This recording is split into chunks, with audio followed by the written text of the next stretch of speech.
Patrick Cooch from the Carlton Footy Club. You listen to the Coaches Panel. Dane Zorko here from the Brisbane Lions. Jason Johannesson from the Western Bulldogs. Luke Parker here from the Sydney Swans. It's Roy Sloane here from the Adelaide Crows, and you're listening to the Coaches Panel. Max Hall and Melbourne Football Club. This is Nat Fyfe from the Fremantle Footy Club, and you're listening to the Coaches Panel. Hey friends, you got MJ from the Coaches Panel. Hope you're well. Number 3 in the 50 most relevant. Collingwood ruckman Brodie Grundy. You knew he was going to appear in the top 5. The question was probably where. Number 3 is where he lands today. Joining me on this episode to talk about big, bad Brodie Grundy is Rids. Hello, mate. How are you? Hey, buddy. How you going? I'm good. Let's be honest. Every year I do this 50 most relevant and get help from yourself and others amongst the Coaches Panel team behind the scenes. There's almost players that every single year we go, look, they're going to be somewhere towards the top of the tree. And yet again, it's no surprise to see Brodie as one of the most relevant players to discuss in 2022. Yeah. Oh, well, put it this way. When you mentioned Brodie Grundy was the topic of discussion for today, I wasn't falling over. Out of surprise. Which you have done previously on some of the other people we've put in. But let's talk about him. 27 years of age, Collingwood ruck. Last year, his top scores in AFLFantasy DreamTeam and SuperCoach all came against the Brisbane Lions. It was a 162 in SuperCoach, while it was a 152 against the Lions in AFLFantasy and DreamTeam. Career scores, though, came in 2020 in SuperCoach. It was the Western Bulldogs in that 179. While in 2019 is when you've got to go back for what he was able to give us career scores in AFL Fantasy and Dream Team. It was a 181 against the Giants. In SuperCoach, he gave us an average of 115.2, a down year, some might suggest, for Brodie Grundy. And in that format, he's going to set you back just over 627,000. While in AFL Fantasy and Dream Team, he's, again, cheaper than what he's been over the past couple of years. Just a touch over 900,000 in Dream Team and just a touch under that in AFL Fantasy. And every year, Rids, probably pretty much since around about 2018, coaches have gone, I need a premium ruck. I need someone that's got relatively good durability, relatively high ceiling, is involved in every element of the game, and I just want security. I pick Brodie Grundy. And safe to say, not probably since 2018, arguably, since he broke out in 2015, he's been one of the most highly selected, highly desired fantasy rucks. And many are expecting 2022 to be the same. He just ticks every single box, yeah. Okay, you want in a premium. Is he a captain option? Yes. Is he a vice-captain option? Of course he is, if he's a captain option. Does he represent value? Of course he does, because, he's probably 100,000 cheaper than I would be willing to pay. Is he the safest ruck premium of 2022? Well, I'm sure you're going to say yes, because you've got him number 3. Yeah, I'm definitely saying yes. I agree. I think, and we'll talk about the rucks at Collingwood and the rucks around the league shortly, but he's clearly the top ruck in my eyes from a safe, dependable, reliable, question-free. He's the one that's got the best return on all of those. So let's look into the numbers of what he did last year, because if you've played fantasy footy for more than 12 months, you're fully aware that this guy on his day is not just the best fantasy scoring ruckman, but he could be the best fantasy player across formats again in 2022. Last year, let's look at his season overall. It was an average of 106.4 in AFL Fantasy and Dream Team. It consisted of 11 tons, 7 of them over 120, 2 over 140 and 4 scores sub 80, but that did include an injury impacted game where he was out very, very early around that halftime marker. We'll talk about his splits in a moment. While in SuperCoach, 115.2 was the average. From his 20 games, 13 tons, 10 of them over 120, 4 over 140, just twice dropping beneath that 80 marker in SuperCoach. And again, one was that neck injury impacted game where he got subbed off around about that halftime marker, just a little bit after, and was well and truly on track for domination.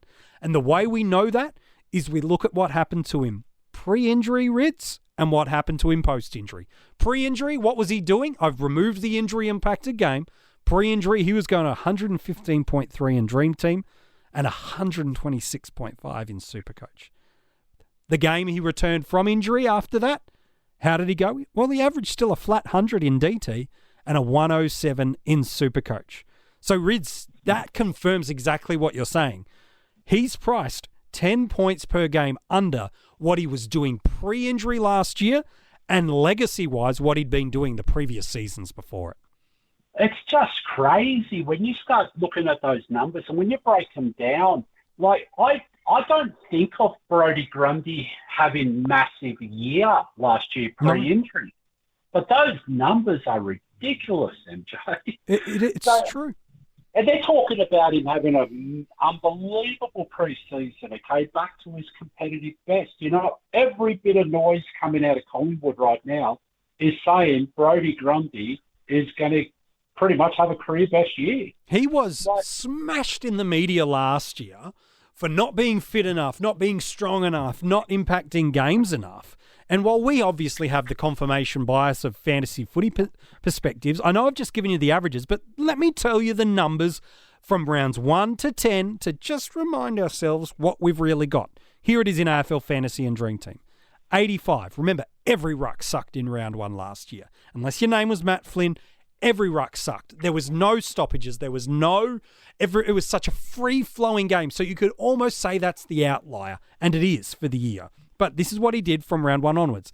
85, 122, 152, 93, 120, 124, 119, 112, 84, 142. That's Dream Team and Fantasy. SuperCoach, the outlier of round 1, 70. 135, 162, 92, 134, 153, 144, 128, 109, and 138. And you're getting him at something we have not had for years, Rids. Value. Correct. I'm actually quite staggered that if anyone... Now, I understand that there's a casual and there's an aspect of you do auto team pick, sure, and that might go for anyone in the list. But surely it's 100% of teams are starting Grundy this year across all formats. Well, surely. I think that's the thing. There's two key things that I think we need to address, Rids, in that, because the value is so overt. I think we need to put it into two elements. One, the situation at Collingwood in the new coaching structure and forwards and key positions and how they play, and then the rest of the ruck. So let's turn our attention to Collingwood. We know whenever a new coach walks into a club, we see an adjustment in game style. We see an adjustment of certain players being favoured and others not, and some fitting instructions. We even saw it at the back end of last year. Robert Harvey fully experiment with Brodie Grundy. The stats there with his CBAs, with his hit-outs, the regression we saw, it all correlates to when Robert Harvey took over and they're just playing and just experimenting. So I think the question comes, what happens with Darcy Cameron? What happens with Mason Cox? What happens with the talls inside forward 50 for Collingwood? And how, if at all, does that affect the ruck splits of Brodie Grundy? So I'm gonna try and be as subtle and sit on the fence with this one. Oh, you're pulling an MJ. I love it. Okay, I'm going to tell you how it affects Brodie Grundy. It doesn't. No, I agree. Okay, so Brodie Grundy is absolutely the number one rock at Collingwood, okay? Yes. No, it's not even close. No question. Now, the only time that this may play into a little bit of trickiness is if Brodie Grundy cops a corky or a knock through injury. A game. Yeah. Maybe he gets the week off next week to have a bit of a rest. That's the only downside with having backup options and competent backup options. But the reality of it is Brodie Grundy is the best ruck at Collingwood. He's not a forward. I don't know about you, mate, but Darcy Cameron sort of feels like more of a forward. Mason Cox has been played as a forward. Like, the only real role I see in Brodie Grundy is being that ruck beast. Yes, exactly. And the problem I've got, okay, is I've been trying so hard to work out how I'm going to downplay this. And I just thought, you know what? I'm not even going to try and pretend. It does. Brodie Grundy, he's had his best pre-season. Yep. He's got a new coach. Dropped a couple of What is kilos. he, 27? Yep. He's coming into the prime of a ruck. He's still got his best, say, 5 to 6 years left in him. I agree. And he's got a new lease of life where he's got a new coach. I just don't see any downside at all. Now, they're rebuilding. There's no problems about that. But they're rebuilding in the midfield and they're going to try out guys around the forward. You know, if you think of, what's his face, Ollie Henry. Yeah, he's a gun. Forward, you know, those sort of young guys and everything else coming through, that would make more sense. That's where they're rebuilding. Yes. They're not rebuilding in the ruck. No. They've got the best ruck in the league. Yeah. That doesn't make sense. And with years of experience around him, if anything, if they had drafted, now they haven't, but if they had drafted a Mac Andrew, sure, okay, the narrative could change a little bit of where we're going to invest into a young ruck so that in 5 years' time, when we feel like we're competing for finals again, he's ripe and ready. But you're right, that's not the case. But what did they do, MJ? They actually traded Max Lynch away. Yes. They got rid of a ruck. They think they're so shored up in the ruck space with what they've got that they're comfortable, yeah? 100%. Otherwise, they would have experimented with others last year. Yeah, well, and they did last year, and they still made those moves. There was moments where Mason Cox was almost out the door if someone showed a vague sign of interest. So I completely agree with you. Grundy's the number one ruck at that club. Any minutes outside of the ruck, and again, pre-injury, super high, 80% plus centre bounce attendances. He's an additional midfield as they're trying to blood kids and others that have had limited opportunities through there. So he's an extra midfielder. He's a brilliant contested mark. With those dropping of those kilograms and a little bit of a media rocket, he's a proud person. He knows how good he is, and I truly believe, I'm with you, is going to re-establish himself as a premium performer, not just in a fantasy sense, in a genuine football sense. Then, as we said, the next question then comes to, well, what about all the other premium rucks? And we've mentioned a number of rucks that are in consideration. Guys that have been mentioned in the 50 most relevant. Max Gawn, Darcy from the Fremantle Footy Club, Riley O'Brien. I think if you are including SuperCoach, you've got to include Nick Nat into that conversation. But if I look at all of those guys and I go, who do I feel the most comfortable as my lead at R1, regardless of what you want to do at R2, whether you're looking for value, set and forget, or still TBD, who is the ruck premium that you're anchoring that line out of that gives you the most confidence, that has the strongest durability, that has the least competition for spots, and the least question marks around their ceiling and basement being impacted? So I'm Tim. Well, that's it. That's it, mate. You're 100% nailed it, yeah? And not only that, is you think about this. If I said to you, Brodie Grundy was 15 points better a game than the second best ruck at the end of this year, would you fall over and go, oh, my, I don't think you would. Definitely not in Fantasy and Dream Team. Absolutely not, no. Because you're sitting there going, okay, guys are getting older. Yep. Guys have got more competition for spots. Yep. You don't have, I don't see a clear number two anywhere across the formats. Now, I know people will come out and say Sean Darcy in SuperCoach potentially is a clear number two. Maybe. But I would argue that he's made a pay cut. Yeah. So at any stage, I could see someone like a Nick Nat potentially pushing. Jumping in. Yeah, agree. You know, but I just don't see anyone within there's daylight, isn't there? Between Grundy and the next guy. In Dream Team and Fantasy, you're right. It is clear daylight. SuperCoach, okay, sure, hit outs to advantage, scoreboard impact. Guys like a Gawn and a Darcy, yeah, cool. Marshall if Ryder goes down injured. Yeah, I see that. But there's a lot of ifs. It's a lot of ifs. But where are the ifs on Grundy? Oh, if they put Cameron Cox and him, come on now. That's not going to happen. Or if they play him outside of the, what? They're going to play one of the best mobile ruckmen who is at peak fitness and age out of this position? Why? because they're rebuilding. Who are they putting in? Oh, a guy that is a relief ruckman at best and an American that at best is a handy tall forward that'll have a great game a year. And that's no knock on these guys because, again, they're elite athletes. But in contrast to Brodie Grundy, that's your argument? No, thanks. And I can tell you now, for anyone out there, okay, that is going absolutely adamant that they're not going to really explore the possibility of starting Grundy, you need to really change your tack because you've got too cute. Yeah. This is a no-brainer decision for me. And I'm not just talking about upgrading because, you know, this guy is going to hurt your season. He's going to hurt you. At least, I said this the other day when we were talking about Dunkley. Brodie Grundy's ownership potentially could be 60, 70% across the format. Yes. Okay. Be one of the 70% if something happens. Don't be one against not at that 70% if he flies. Yeah. Well, because they just take your season away. They do. And you're right. The ifs are, I need Gawn or a Grundy or an O'Brien to beat him, and I need him to fall away. Well, in the Venn diagram of things going your way, you're asking for a lot. It's why I agree.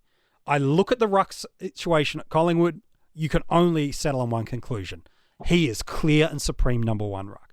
I look at all the potential candidates for a top 2 ruck option across the formats, and of all that I can poke holes in, he is the safest option. Will he be the number 1 ruck? Possibly. No certainty, but possibly. But is he the one with the least holes to poke at? Yes. Therefore, I get that extra bit of value on top. I'm picking Grundy. He feels like one of the easiest selections of the year. You're right, the ownership is at such a level, the risk is now to go against him and to take him on rather than to be on and it somehow going pear-shaped. Because from a physical perspective, there's nothing to indicate issues. Prior to last year's injury, that neck injury against Geelong, played every game in 2020, played every game in 2019, played every game in 2018. So really, outside of one incident, his faultless durability. We've said it enough. Grundy. Yeah, but I just want to make one more point. Please. Mate. One more point. If that isn't enough, okay, who do you want your young, up-and-coming young midfielders to be learning their craft with? Yeah. An established best ruck of the comp. Yep. So there's no reason why. So, yes, they might be rebuilding the midfield. They might be doing whatever, you know. They might be moving a Pendlebury out and a side bottom out. That's fine. But the fact of the matter is, you want the new bunch. You want a Dacos. You want the Finn McRae's to be midfield to be coming off the ruck tap out of a Grundy. Yep. And you need a big monster in there, okay, to protect these kids. And he does that too. He does everything. I really, I could see why people might go, you know what, I'm going to have 2 mid-price rucks or a junior. Sure. And I get that, but how are you really that confident with a Bruce or a Wicks or this guy takes your season away from you very, very quickly, especially if he's a captain option like we know he's going to be. Yep. No. I think it's simple as that. In drafts, let's put it this way too. Past 12 to 24 months, if you wanted Grundy, you were using a number 1 pick on him. He might not be a locked number 1 because, again, it all depends on the variables, the amount of teams, the amount of players on field, all that sort of stuff. But still, at the end of the day, Rids, he's going in that top handful of picks on draft day, really, isn't he? Well, I'm going to go further than that, MJ. Now, if you're in a draft and Grundy falls outside the top 3, 3. Yeah. If he goes at number 4 or more, you need to stop the draft. You need to remove yourself from that league, and you need to say, sorry, guys, I thought everyone was actually good. My mistake. I want to leave now. Get out. Run. Oh, I love when you're in these moods. Hey, Rids, as always, mate, a pleasure. I agree with you. That's awesome. Thanks, man, for being on this episode, buddy. Too easy. If you want to go back and check out the article on Brodie or anybody else we've revealed so far in the 50 most relevant, the good news is you can do that right now at coachespanel.tv. While you're there, all the links to join our Patreon supporter group are available for you there to go and check out. A couple of new premium tier Patreons have just jumped in the past couple of days. Sean McCauley, thank you so much for jumping on at that tier level. Sam Austin has also done so. If you want to jump in at that premium tier level, breakout, cash cow, or you just want to have a chance to win the Cash League prizes, all the links for how you can get involved at that coachespanel.tv. 2 players left to be revealed in the 50 most relevant. You should not be shocked who they are. Say them with me. I'm just going to... Those are the people. Exactly right. Those are who is left. But who is at 1 and who is at 2? Is it Dylan Grimes? Dylan Grimes and Toby Nankervis. Ladies and gentlemen, the new Richmond captains, 1 and 2 in the 50 most relevant, lining up alongside them. When we do the 10 players to be unlucky to miss, Jordan Butts, ladies and gentlemen, will also make an appearance. And I'll tell you just quickly, if those 2 do feature in the top 2, that's because I have hacked MJ's computer, okay? Yeah, that would be about it. No, who are the 2 players left to go? You know who they are. But why are they where they are is the bigger question. We will talk about both of these guys over the next few days in the 50 most relevant.